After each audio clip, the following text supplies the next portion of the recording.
Those who are distracted never grow in intimacy. That's why when you start working with God, you see your path becomes narrow. I told you before, nothing wrong with watching football, but I couldn't be a fan as I started growing in God. The nature of my calling, the depths God wants me to walk in, cannot accommodate being an analyst. Because some of us, when we do something, we do it to the zenith.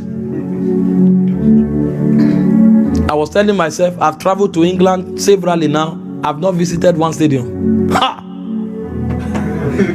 If it was then, it's from stadiums you'll be seeing selfies. During live match, I will record the player and make sure I'm still recording and change the camera. You see that I'm in the stadium. Because some of us followed that snap from Highbury.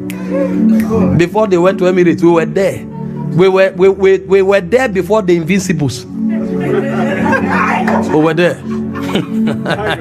We were there. Those who watch the lights of Tony Adams, these are they here. We were. We thought they are a parlor. Play me. We were there. But they have. It's a distraction. I'm not. You can watch football, but it's a challenge if you are a fan. So you are keeping track of 38 matches in a season, and you are arguing. Oh, Marobakate. Did you read all the patriarchs you read from in the Bible? Did you read that any of them was a fan of the gladiators? It was in their era. They will now tell you Elijah came from church and went to watch a match. None of those things was part of their lives. Even the ones who fell, go and check. Some fell once, they kept their path. They think it's working with God is a careless thing. Happy Lord. If your own story is added to the Bible, what will be there?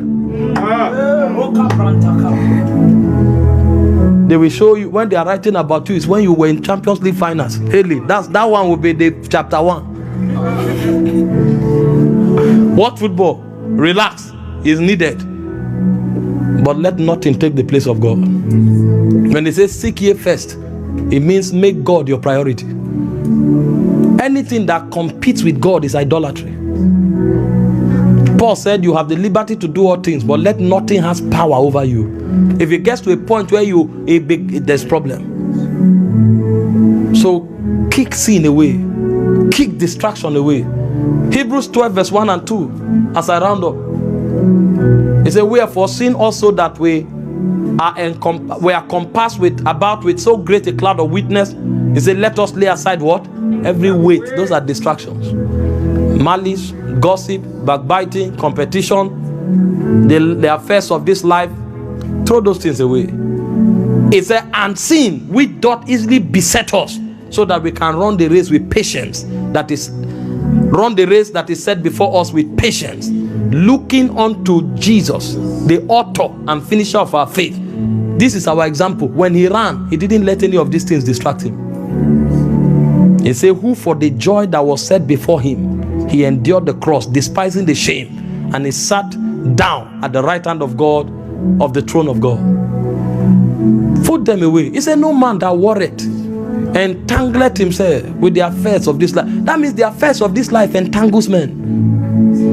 And over time, it will draw you from God.